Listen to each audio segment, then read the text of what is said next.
Good evening. President Trump has been kicked off of almost every major platform that's out there. Facebook, Instagram, Twitter, even Snapchat. So what is he even up to right now? Meanwhile, another BLM activist was confirmed to have been arrested at the U.S. Capitol on January the 6th, and he was in possession of firearms. Meanwhile, over in the House, Nancy Pelosi and the Democrats are pushing through a second impeachment, although it's likely to fail once reaching the Senate. And lastly, Parler, which is a competitor to Twitter, has been kicked off of Apple, Google, and Amazon because they refuse to censor their users. They are now seeking legal action. Let's go through these stories together. This is your never-ending 2020 election update, and I'm your host, Roman from the Epoch Times. Now, I wanted to start today's discussion by going through this quote. Take a listen to it and see if you can figure out who said it. It doesn't matter what the press says. It doesn't matter what the politicians or the mob say. It doesn't matter if the whole country decides that something wrong is something right. Republics are founded on one principle above all else: the requirement that we stand up for what we believe in, no matter the odds or consequences. When the mob and the press and the whole world tell you to move, your job is to plant yourself like a tree beside the river of truth and tell the whole world, no, you move. So that was extremely powerful, and it was said about 100 years ago by Mark Twain, and it was made famous when it was adopted by Captain America. That might have been where you heard it from before. And the reason that I wanted to bring up this quote right here is because about 21 years ago, we here at the Epoch Times, we made a decision. We planted this organization like a tree beside the river of truth, and we have been exposing the communist subversion around the world ever since. And right now is the culmination of decades of socialist and communist subversion in this country. It's playing out right in front of our eyes. And I would implore you to not lose heart, to not give in to the mob, and to instead take the solemn and weighty responsibility upon yourself to speak the truth no matter what. The gloom that's in this world right now, it seems to mask the fact that there is so much to be thankful for. But you know what? That gloom is but a shadow that will vanish with the light of truth, and dawn is almost at hand. Now, let's talk about some of the ramifications that have come about since January the 6th. To start off with, 2 days ago, the U.S. Capitol Police have confirmed the off-duty death of one of their officers, a man by the name of Howard Libengood. In their statement, the department said, he was assigned to the Senate Division, and he has been with the department since April 2005. Our thoughts and prayers go out to his family, friends, and colleagues. His specific cause of death has not been released yet, and it's still unclear whether his death is related to the unrest that took place at the Capitol. However, if it is the case, then he would be the second police officer to die in connection with the breach of the Capitol building. Now, President Trump ordered American flags across the country to be flown at half-mast until this upcoming Wednesday, as a sign of respect for the service and sacrifice of United States Capitol Police officers Brian D. Sicknick and Howard Libengood, and all Capitol Police officers and law enforcement across this great nation. Now, on the other side of the protest, a federal investigation has been opened into whether excessive force was used against Ashley Babbitt. She was, of course, the young Air Force veteran who was shot and killed inside of the Capitol building by the police. In order to get more details about this investigation, as well as to get a little bit more clarification around the details surrounding her death, we here at the Epoch Times, we actually reached out to the U.S. Attorney over in D.C. for comment, but have yet to hear back. We also reached out to the FBI for comment, but neither have gotten back to us. I'll let you know if we hear anything. Now, in terms of the other protesters, a number of them have been either arrested or charged in the last few days, including the man from Arkansas who posed for photos while sitting at a desk in Nancy Pelosi's office, a lawmaker from West Virginia who filmed himself entering the U.S. Capitol building, a man from Florida who was photographed carrying the Speaker of the House's podium, as well as this man here with the horns and the hat. You might have seen him in photos all across the internet. He's become somewhat of the face of this whole break-in. In total, thus far, several dozen people have been arrested, and 53 of them are facing charges. Now, there are two things about these arrests that are interesting and worth mentioning, and I'd like to discuss with you. First of all, not everyone who got arrested was a Trump supporter. Some were actually anti-Trump. For instance, a 25-year-old man named Logan Grimes was arrested in Washington amid this protest. According to his family, he is not a Trump supporter, and he has actually been active in the BLM movement. So why was he arrested? Well, according to the public arrest records, he was booked on charges including carrying a pistol without a license, possession of a large capacity ammunition feeding device, and possession of unregistered ammunition. So what was this anti-Trump BLM activist doing at the parade with live ammunition? Well, here's what his father had to say. "We are a very progressive liberal family. If there's any reason my son was even present, it's because of his stand against what a lot of those folks who did horrible things yesterday." Now, Logan Grimes was not the only confirmed BLM activist who was arrested on that day. As we discussed in our previous episode last Friday, another left-wing activist named John Sullivan was also arrested for breaking into the Capitol. Now, since then, we found a video online that was posted on his YouTube channel showing him entering the Capitol building with a group of other Trump supporters. And he's heard on video encouraging others and convincing Capitol Police to let the trespassers through at several impasses. So what was he doing there at the Capitol? Well, he claims that he was just there in a reporting capacity. He was just there to take a look around, going there to document what was happening. When others pressed him online on the fact that he was egging people on, he claimed that it was part of blending in, so I don't get beat up. And this is, among other reasons, why I say that it is still unclear who actually instigated the break-in of the Capitol building. We're still looking into it. We're still investigating all of the details surrounding it, as well as the footage from that day. Now, the other thing that I wanted to highlight in regards to all these arrests was this. The fact that these people are getting found, charged, and arrested is not surprising to me. I mean, their photos are everywhere, and the FBI has extensive resources. But in my opinion, what is surprising is how easy it was for these protesters to breach the Capitol building in the first place, especially at a time when every single lawmaker, both all of the senators, all of the House members, as well as the vice president, were inside. To me, it seems almost unfeasible. I mean, take a moment to consider our priorities as a country for a moment. We spend over $700 billion on defense every year, but where does that money even go? I mean, we of course purchase the greatest helicopters, the greatest fighter jets, the greatest weaponry that money can buy, but our Capitol, our U.S. Capitol building, can be overtaken in a matter of just an hour by unarmed protesters. Now, along this line, 3 days ago, a bipartisan group of senators announced that they're launching a probe into these security failures. Among the things that they'll have to investigate are two that I'd like to highlight with you. First of all, 3 days before the protest, the Pentagon asked the Capitol Police if they needed the National Guard, but they turned it down. And second of all, as the building was being stormed, in the middle of it, the Justice Department reached out to the Capitol Police and offered to provide them with several FBI agents as backup, but they also turned them down. Why? I'm not sure. Thus far, it's not been made publicly known. Likely, it'll have to be investigated by the Senate. Now, just for your reference, these 2 points above about the Capitol Police turning down help came from a report in the Associated Press, which interviewed unnamed senior defense officials. So take it what it's worth. We here at the Epoch Times, we actually reached out to the Capitol Police, the Defense Department, as well as the Justice Department for comment, but none of them got back to us thus far. If they do, we'll let you know. Now, if you'd like to read more about what we discussed thus far about all of these investigations and arrests, then those links will be in the description box below this video for you to check out for yourself. And while you're down there looking for those links, take a quick moment to vote with your finger and smash that like button. Because you already know that tech platforms like this, as well as almost every tech platform, is censoring honest voices, voices that talk about the truth of what's happening in this country as well as in this world right now. But when you smash that like button that's below this video, you are forcing the YouTube algorithm, the exact same algorithm that censors us, to push this video out to potentially thousands and more people, letting the truth be known far and wide. Now, let's talk about the possibility of a second impeachment. As I'm sure that you're already aware, most media, some lawmakers, former officials, and a lot of critics have pinned the blame on what happened at the riot in the Capitol building on President Trump. Now, earlier today, Democrats in the House have formally introduced an article of impeachment against President Trump, charging him with incitement of insurrection, and they will be voting on it probably as early as Wednesday. And if they get a simple majority to vote in favor of impeachment, then it'll go to the next step, which is a trial in the Senate. Now, how likely is all of this to actually succeed? Well, it's not very likely. Even if the House moves to successfully impeach and is able to push it through expeditiously, it's likely going to die in the Senate before January the 20th. That's because right now, the Senate is actually in recess and is only holding pro forma sessions every 3 days until January the 19th.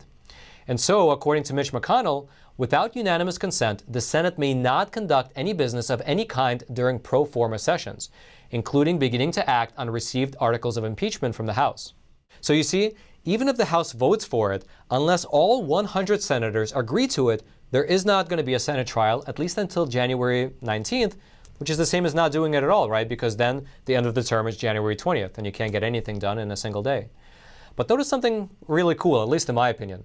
Even though this whole thing basically has no chance of going through, no one is talking about election fraud any longer. In fact, no one is talking about almost anything else any longer other than impeachment. It seems to be the front page headline of every single newspaper. It's kind of cool how that works. Regardless, if you'd like to read more about the second impeachment attempt, those links will be in the description box below this video for you to check out for yourself. And now let's talk a little bit about censorship. As I'm sure you've already heard, President Trump has been kicked off of practically every platform that's out there. Although I should probably use the word platform in quotation marks because they seem to be acting more as publishers in recent days. But let's focus specifically on Twitter for a moment. 3 days ago, Twitter moved to permanently ban President Trump's account, saying that his recent tweets were in violation of the glorification of violence policy. Okay, so those tweets must have been pretty bad. They must have been glorifying violence pretty hard in order to get the leader of the free world kicked off of his primary communication channel. So let's take a look at them ourselves. Here's the first one. The 75 million great American patriots who voted for me, America first, and make America great again, will have a giant voice long into the future. They will not be disrespected or treated unfairly in any way, shape, or form. Then later after that, President Trump tweeted, "To all those who have asked, I will not be going to the inauguration on January the 20th. Now that was the last tweet from President Trump before his account was removed. Now, in front of me here, I have the statement that was released by Twitter explaining the rationale behind their moves. Let's go through it together. So their assessment, it determined that Trump's last two Twitter posts were highly likely to encourage and inspire people to replicate the criminal acts that took place at the U.S. Capitol on January the 6th.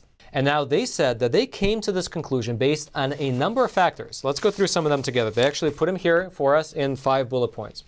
So their first point says that President Trump's statement about not attending the inauguration is being received by a number of his supporters as further confirmation that the election was not legitimate and is seen as him disavowing his previous claim that there would be an orderly transition on January the 20th. Now, to me, that seems highly speculative and open to interpretation, but okay, let's move on. In their second point, Twitter says that President Trump's statement may also serve as encouragement to those potentially considering violent acts that the inauguration would be a safe target as he will not be attending. Again, that could be the case, but that's highly speculative and open to interpretation. But let's continue.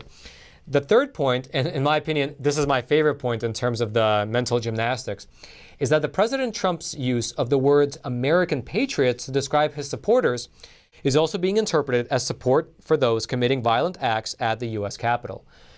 In their fourth point, Twitter claims that when President Trump said that his supporters will have a giant voice long into the future and that they will not be disrespected or treated unfairly in any way, shape, or form, that is being interpreted as further indication that President Trump does not plan to facilitate an orderly transition.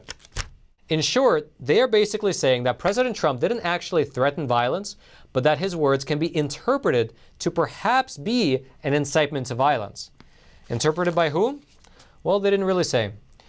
If you've been following this whole censorship debate for a while, you already know how it goes. In my view, the way it works is basically that there is one group of people which can constantly talk about doing violence to their opponents and have it be brushed off as being just a metaphor, while you have another group of people that can't even talk about their points of view without it being called a dog whistle. Here's an example of it. It took me about a minute to find because these types of examples are everywhere. This is from People for Bernie. It's a verified account on Twitter. And they wrote, "You're either Antifa or you're pro-fascism. There is no middle ground. The question today isn't which side you are on. That question has already been answered. We know who sided with fascism. Don't let them escape it." Don't let them escape it? Antifa has been brutally beating people up, and they've even killed at least one person over the last year at least. That is a threat, but it won't be interpreted that way. It will not be taken down very likely, because it's just a metaphor, right? It's all open to interpretation. So you see, when you begin to have the power to ban people based on interpretation, that's so dangerous. In my opinion, at least, the people who advocate for this type of censorship, they actually typically have good intentions. They want to help the world. They just don't realize that when you open up Pandora's box like this, when you let the genie out of the bottle, when you allow censorship to take place in this world, it won't always work in your favor. You might be censored yourself in the near future. Regardless, that Twitter ban was only the opening salvo. A lot of people don't know, although more people know now, that Twitter has a competitor named Parler. And after President Trump was banned off of Twitter, and at the same time a lot of other conservatives were also getting kicked off of Twitter as well, Parler saw a huge surge in traffic. That's because they are known as a free speech platform. They have guidelines in place that are in line with federal laws, but they don't go further than that. They don't politically censor. In fact, I had a chance to sit down with Parler's CEO a few months ago, and here's how he described this platform. So we have a legal basis for every rule, which means that you can express your political opinion without worry of censorship. Now, of course, you can't be violent.